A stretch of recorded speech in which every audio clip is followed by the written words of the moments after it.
What's up, guys, and welcome back to another video. Thank you for watching. It's a nice day here in Siem Reap. Cloudy, overcast, and a little bit breezy. So you might hear some wind noise. I apologize for that in advance. Ooh, excuse me. But I just wanted to say, as always, thank you so much to all my supporters. You guys are awesome. It really means a lot to me. I hope you enjoyed the little Christmas party video I put together for you. Just a way for me to say Merry Christmas and Happy Holidays. Now, if you guys want to get in on that, you want to get my weekly exclusive videos and get a free copy of my book, Live in Cambodia, a guide for living in the Kingdom of Wonder, which you should see on the corner of the screen, then you can do so by simply donating down below. You can donate through PayPal, Ko-Fi.com, or join my Patreon starting at just $5. And if you do any of those things, not only will you be put on the list to receive my exclusive weekly content, but I will also send you a copy of that book as a way of me saying thank you.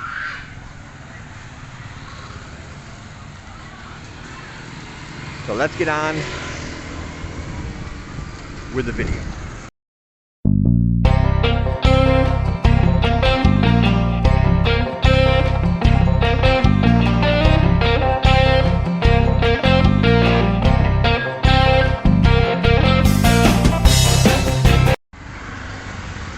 Alright, this is probably going to be my the last video for the year, so I consider this my New Year video.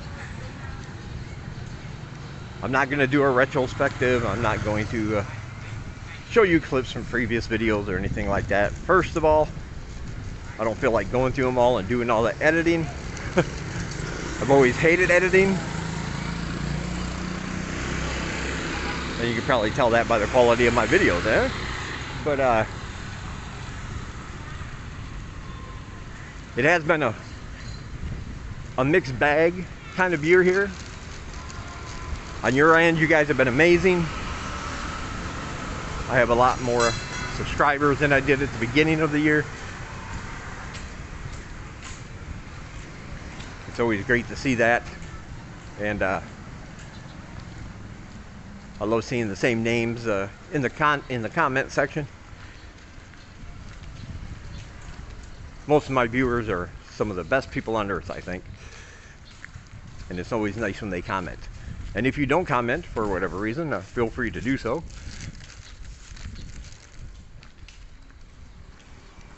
I always appreciate it. But it's also, of course, been the year of the virus, second year in a row, which kind of throws a damper on all the good stuff, you know. Lockdowns, shutdowns, mask mandates, vaccination schedules, all this stuff nobody really wants to think about in their daily lives. But it is what it is, and the world, it seems, is slowly coming out of that. And here in Cambodia, the daily number of new cases has been the lowest since February. We're talking sometimes only one a day. Average about 5 or 6 a day of new cases. And that's due, of course, to their huge vaccination effort.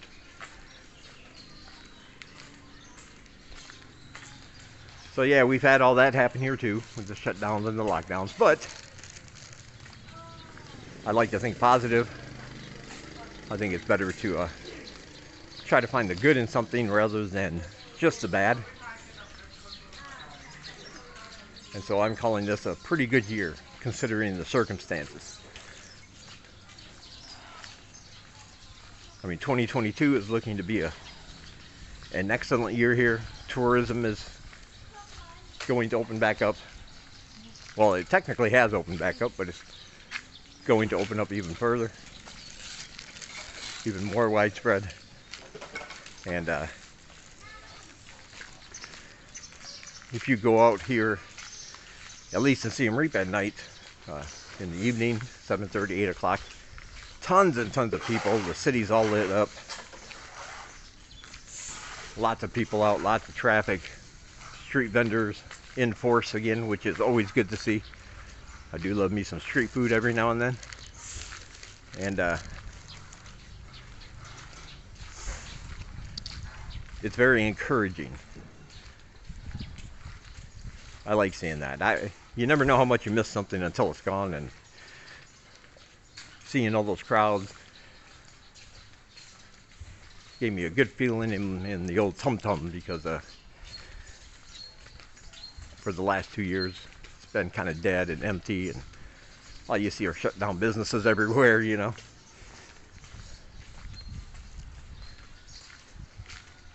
Of course, Cambodia is not out of the woods yet. We still need to get visitors here, and you know, a lot of that has to do with the airlines. Airlines are delaying flights because of this new variant. They're changing their schedule, pushing back flights, canceling flights, and sometimes, being the greedy corporations they are, making flights prohibitively expensive for a lot of people. I've checked out some flights from the US to Cambodia, and all I can say, when I came here 4 years ago, my one-way ticket was just a little bit over $600, and I thought that was a great deal then. But now that seems like an almost impossible deal to get. You know, airlines want $2,000 to $4,000.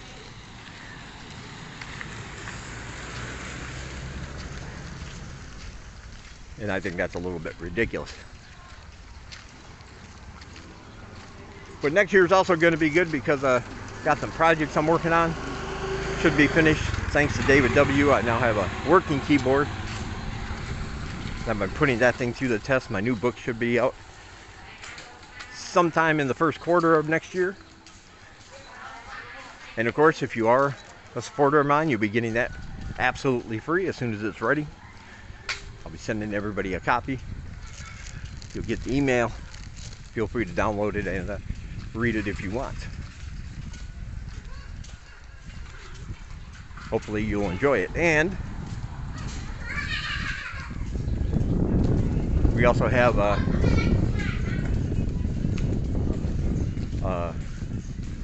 new sheriff in town, I guess you can say,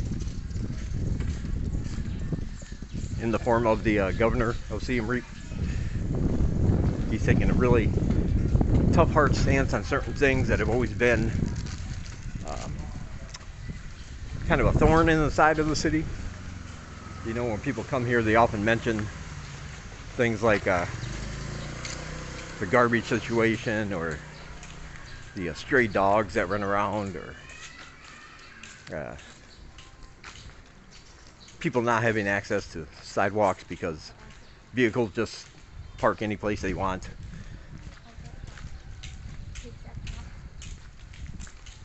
What? Shirt. Oh, shirt. Oh, she saw a shirt. Hey, say that 5 times fast. But yeah, he said he's dedicated to stopping all that. Now, how much effect that's going to have is going to depend on how well they enforce it, but we got all these new roads and new sidewalks, and he wants them to be free and clear so pedestrians can have a place to walk without having to walk in the street, making it unsafe. They want to put more trash cans in businesses, and of course those businesses will have to pay for trash removal. They're supposed to have rules as far as when they should empty it. They don't want it overflowing on the ground.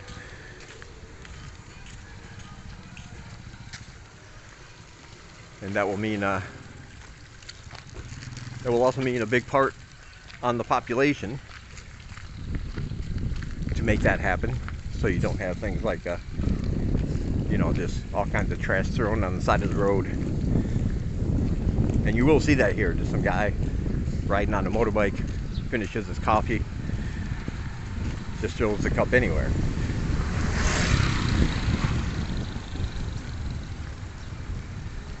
So I hope that happens. Now, what is my wish list for Cambodia in 2022? These are things I would like to see happen. And keep in mind, it's just my wish list. I don't know if there's anything in the works to make these things happen. I haven't heard anybody talking about them or coming up with ideas to implement them. This is just my humble opinion on what I think should happen. First of all, we need to really get a handle on the long-term visa situation. Even though most countries will let you go directly to the embassy in your country, the Cambodian embassy in your country, to get an E-type visa, which is the long-term visa. So many people from different countries have said, I called them, they said, no, you need a letter of recommendation, you need this, you need that. And that hasn't been in effect for about a month.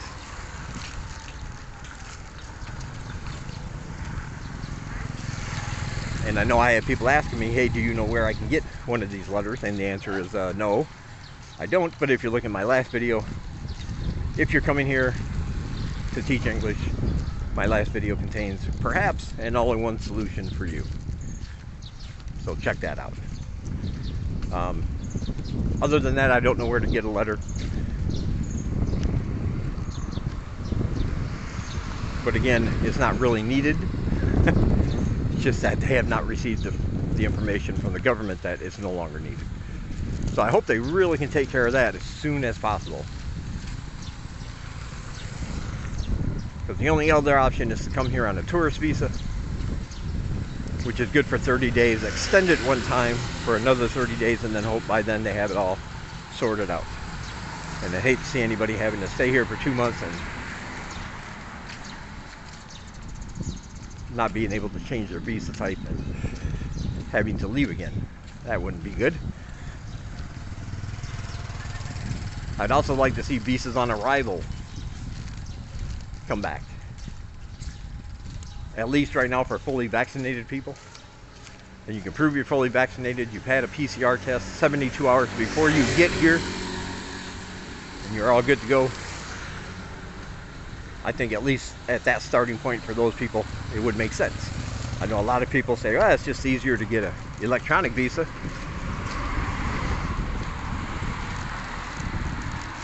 And yeah, it is. But on the other hand, I didn't have any problem when I first got here getting my e-visa. I waited about 10 minutes once I got to the airport, went through security, went up to the counter. Very nice man. He actually got me. He said, I handed him my passport. He looked at me and said, what kind of visa? And I said, E-visa. He looked at me, looked down at his desk, left and right, and we looked up and said, oh, I think we just ran out of those. Now, I don't know anything about visas. I didn't know it was a stamp. I thought maybe it was an actual thing, and then they fulfilled the numbers or something. I mean, I didn't know much when I got here. And he said it so seriously, and then he looked at me and smiled and said, I'm just kidding. Then he stamped my form and let me go. But for a minute there, I panicked. So he got me good. It's good to see government employees having fun at their jobs, though.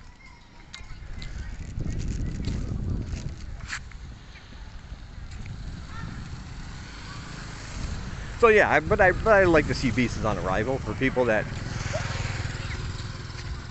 don't want to do it online for whatever reason.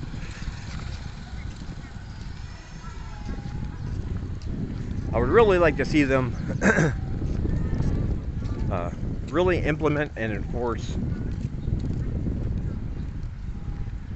some of the rules that man, this is a big empty road now. They got the road done. It looks really nice, but yeah, but geez, it's kind of empty. not too many businesses out here. It looks kind of desolate. But I would like to see them implement some of the rules they're supposed to be doing now. I realize though, you know, law enforcement don't get paid a whole lot of money here. You know, maybe $150 a month or something. And you know, you don't want to really risk your life for that much money every month. Plus, they don't have enough police to really cover every area all the time. I understand that. So from the limitations they have, I would like them to enforce, see them enforce some of those rules, like cars parking on the sidewalk, people not throwing trash on the ground, and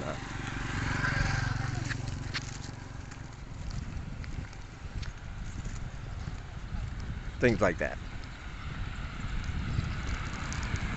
A lot of people have said they want to see a law that prohibits street vendors and people at the local markets from having a double price system where they charge more for foreigners than they do for locals.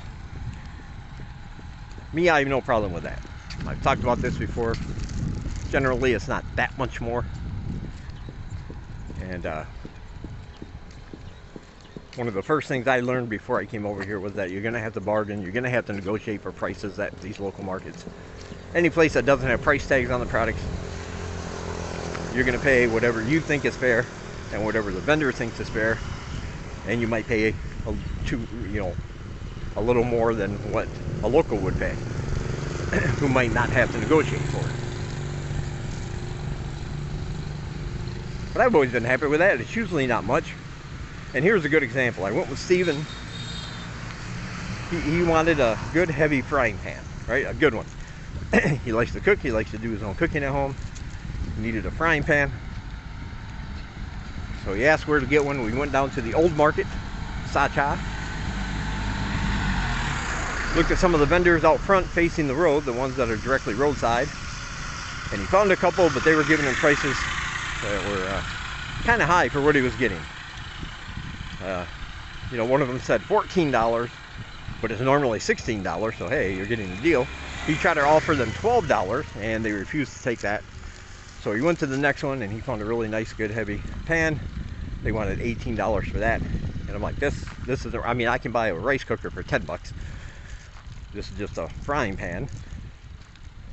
So, but again, he tried to negotiate. They weren't having it, so we just kept moving. And then finally we turned a corner and he found one, a nice heavy frying pan that he liked, and it was $6.50. She took $6, so he got that and a spatula for $9. So it's a little secret if you're coming here. If negotiations are going nowhere, don't feel bad about walking away. It's not the price you want, not the price you're looking for. Just walk away. Whatever you're looking for in those markets, other vendors are selling somewhere else. Either in the same market, maybe go to another one, but you'll eventually find the price you want. Some people have said, hey, they want it to be illegal for vendors to do that. I don't agree with that one, but we'll see where it goes. All right, and that's my rambling New Year's Eve message. I hope everyone has a great holiday season. Thank you guys so much for watching. I really, really appreciate you taking the time. I love you guys. Stay safe and have a happy New Year. Check out all my links down below. Like I said, links to my PayPal, Ko-Fi.com, and my Patreon are down below. Other channels vlogging in this part of the world are down below. My social media is down below. I also have an official Dave Does Cambodia blog and my official Dave Does Cambodia Facebook page, which are also linked down below. All right, thank you guys. Be sure to like the video, subscribe if you have not, and share it if you wish. I'll talk to you in the next one.